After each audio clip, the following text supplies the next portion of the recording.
Alhamdulillah Allah masih pertemukan kita, sudah kembali berada di bulan Sya'ban. Sya'ban kelima kita jalani bersama. Sya'ban, meskipun Ramadan sudah sangat dekat,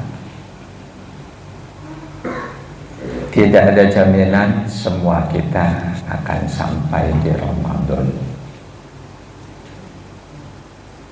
Meskipun semua kita berharap oleh Allah diizinkan sampai di Ramadan, nggak cuma Ramadan tahun ini, bahkan lebih penting dari itu kita berharap husnul khatimah, istiqomah dalam iman Islam sampai akhir hayat. Meskipun tidak sampai Ramadan, kalau hal itu dianugerahkan Allah pada kita, itu sudah lebih dari cukup.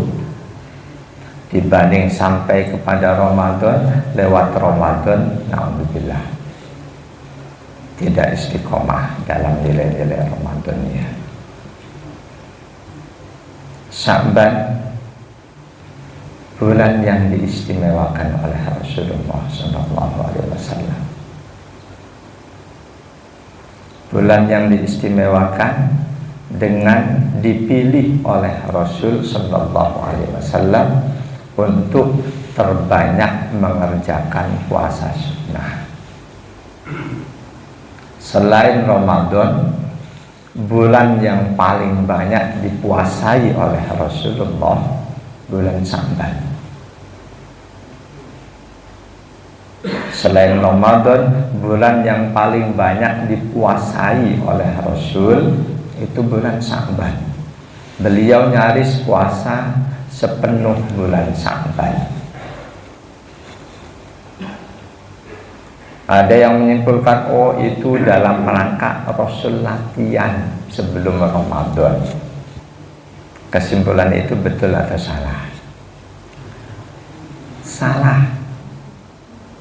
Rasulullah lahir batin beliau selalu siap melaksanakan apapun perintah Allah, tidak perlu latihan-latihan.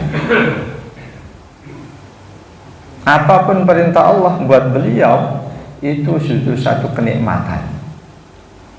Beliau tidak perlu latihan-latihan khusus untuk mengerjakan apapun perintah Allah. Yang perlu latihan itu umatnya. Karena itu beliau banyak puasa di bulan Sya'ban sebagai contoh bagi umatnya. Ketika sang umat mencontoh beliau banyak puasa di bulan Sya'ban, buat si umat banyaknya puasa di bulan Sya'ban itu sebagai latihan. Semoga puasa Ramadannya bisa menjadi lebih baik dibanding sebelum-sebelumnya. Jadi bahwa Rasul paling banyak puasa sunnah itu di bulan Sya'ban. Hadis sahih an Abi Salamah radhiyallahu anhu qala anna Aisyah radhiyallahu anha haddatsathu qala lam yakunin Nabi sallallahu alaihi wasallam yasumu syahran aksara min Sya'ban fa innahu kana yasumu Sya'bana kullah wa fi riwayatin fa innahu kana yasumu Sya'bana illa qalila fa kana yaqulu khudhu minal amal ma tutikuna fa innallaha la yamallu hatta tamallu. Hadis ini diriwayatkan oleh Imam Ahmad, Imam Bukhari 1970, Imam Muslim 2778, Imam An-Nasai dan Imam Ibnu Majah. Dari sahabat Nabi Salamah radhiyallahu anhu, beliau berkata bahwa Ummul Mukminin Aisyah radhiyallahu anha menyampaikan hadis kepada beliau. Kata Ummul Mukminin, tidak pernah Rasul puasa setiap bulan lebih banyak dibanding puasa beliau di bulan Sya'ban. Sesungguhnya beliau puasa bulan Sya'ban itu seutuhnya. Riwayat yang lain sahih juga Bukhari Muslim, illa qalilah, kecuali cuma beberapa hari. Dan beliau bersabda, sabda di bagian yang akhir ini boleh jadi itu untuk menetralisir agar umat jangan merasa salah ketika dalam mengerjakan ibadah sunnah tidak sebanyak sunnahnya Rasul. Kata beliau, khudu minal amali ma tutikuna, kerjakanlah amal-amal sunnah itu sesuai kemampuan kalian. Jangan pernah memaksakan diri. Fa innallaha la yamallu hatta tamallu. Sesungguhnya Allah tidak pernah bosan untuk memberikan balasan sampai kalian sendiri yang bosan. Jemaah dan Allah yakum ajmain. Jadi Rasul laksanakan puasa, banyak puasa di bulan Sya'ban sebagai contoh bagi umatnya. Ketika sang umat banyak mencontoh beliau puasa di bulan Sya'ban, insya Allah bulan berikutnya Ramadan akan terasa lebih enteng bagi mereka. Mereka-mereka yang langsung puasa Ramadan sebelumnya enggak, boleh jadi ada istilah lupa puasa. Siang hari puasa pertama lupa, karena baru pertama, sebelum-sebelumnya nggak puasa. Kalau sebelum-sebelumnya puasa, insya Allah lupa dia sedang puasa, insya Allah itu tidak akan terjadi. Selain untuk contoh buat umat, lantas apa tujuan Rasul perbanyak puasa di bulan Sya'ban? Ada dalam hadis Hasan riwayat Imam Ahmad, Imam An-Nasai dan yang lainnya. Beliau banyak puasa di bulan Sya'ban untuk menghantarkan amal ibadah setahun yang dihadapkan kepada Allah di bulan Sya'ban. An Usamah bin Zaid radhiyallahu anhu qala, qultu ya Rasulullah, lam araka tasumu min syahrin minas syuhuri ma tasumu min Sya'bana. Qala dzalika syahrun yaghfulun nasu anhu baina Rajabin wa Ramadhan. Wa huwa syahrun turfa'u fihil a'mal ila rabbil alamin fa uhibbu an yakuna yarfa'a amali wa ana shaimun. Dari sahabat Usamah bin Zaid radhiyallahu anhu, beliau berkata, aku pernah bertanya, ya Rasul, aku tidak pernah melihat engkau melaksanakan puasa di bulan-bulan sebagaimana puasamu di bulan Sya'ban. Maka Rasulullah menjawab, itu Sya'ban adalah bulan yang banyak dilupakan oleh manusia. Dulu orang lebih fokus puasa Rajab terus Ramadan, bulannya diabaikan. Dan dia itu bulan di mana amal manusia, amal tahunan diangkat, dihadapkan kepada Allah. Aku ingin ketika amalku dihadapkan kepada Allah, aku sedang berpuasa. Tidak ada satupun hadis yang menyebutkan di tanggal berapa Sya'ban amal ibadah tahunan dihadapkan kepada Allah. Di hadis tadi pun Rasul nggak sebut-sebut. Boleh jadi Allah nggak kasih tahu Rasul. Karena itu Rasul memilih puasa Sya'ban nyaris seluruhnya.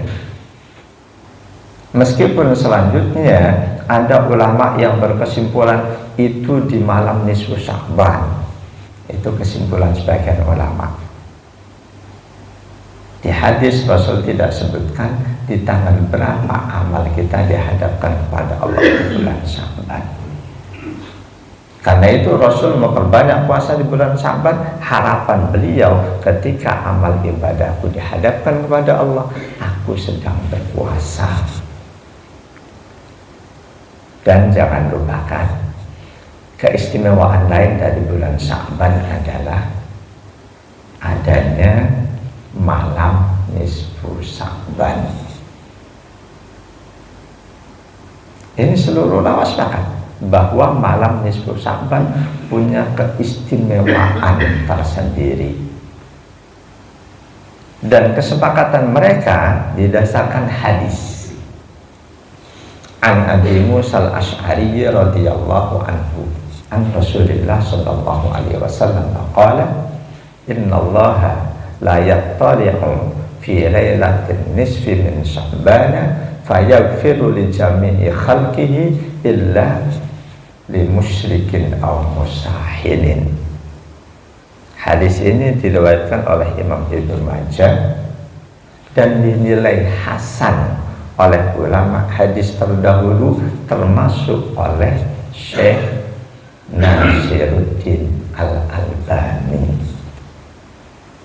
Hadis ini dihasankan oleh para ulama hadis, termasuk Syekh Nasiruddin Al-Albani menilai hadis ini hasan.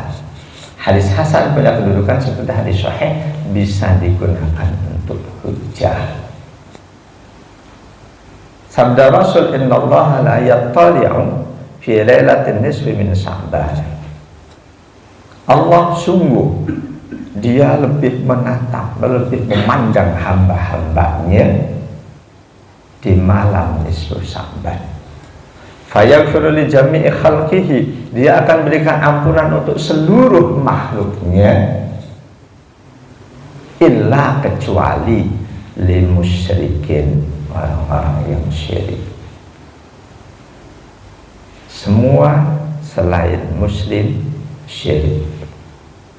Setelah diutusnya Rasulullah Muhammad SAW, umat Nabi Musa yang istiqomah mengikuti ajaran Nabi Musa, otomatis mereka bukan musyrik, mereka mukhlis.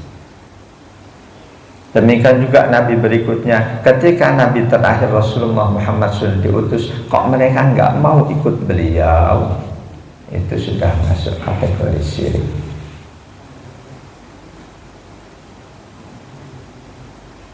Pada malam nisfu itu Allah berikan ampunan kepada seluruh makhluknya, kecuali pertama lil musyrikin, orang yang syirik. Jadi orang syirik itu pertama mereka-mereka di luar Islam, yang kedua orang Islam yang masih mempraktekkan amalan-amalan syirik. Masih banyak di tengah masyarakat orang Islam tapi masih meyakini ada kekuatan lain selain Allah, masih meyakini ada yang bisa memberikan kesuburan untuk pertaniannya selain Allah. Itu syirik. Yang kedua, al-musyahinin, yang juga tidak akan diberikan ampunan oleh Allah di malam nisfu, mereka yang masih menyimpan dendam, kemarahan kepada orang lain. Jadi seluruh ulama sepakat berdasarkan hadis ini, malam nisfu, malam yang mempunyai keistimewaan. Ampunan Allah lebih banyak akan diberikan. Karena itulah sejak generasi salaf, banyak ulama menganjurkan kepada umat Islam agar menghidupkan malam nisfu mereka dengan amalan-amalan sunnah. Asal usulnya di sini, para ulama menganjurkan agar umat menghidupkan malam nisfu mereka dengan amalan-amalan sunnah. Terserah mau masing-masing di rumah atau di kamar masing-masing, mau bareng-bareng di masjid, di mushola, silahkan. Amalan sunnah apa ya silahkan.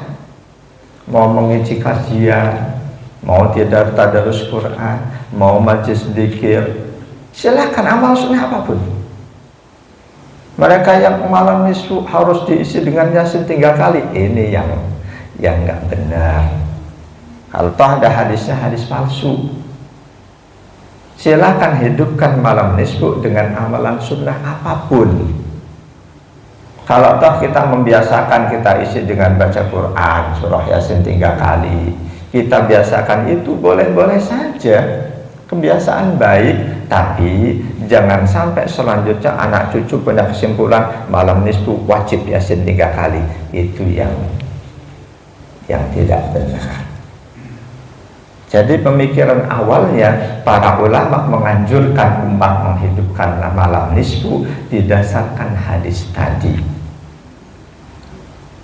Meskipun kita nggak mohon ampun pada Allah di malam nisfu, asalkan kita tidak masuk kategori musyrik, asalkan kita tidak menyimpan dendam dan marah pada saudara kita pasti dapat ampunan Allah. Lebih-lebih kita yang menghidupkan malam nisfu dengan amalan-amalan sunnah, tentu lebih besar harapan untuk mendapatkan.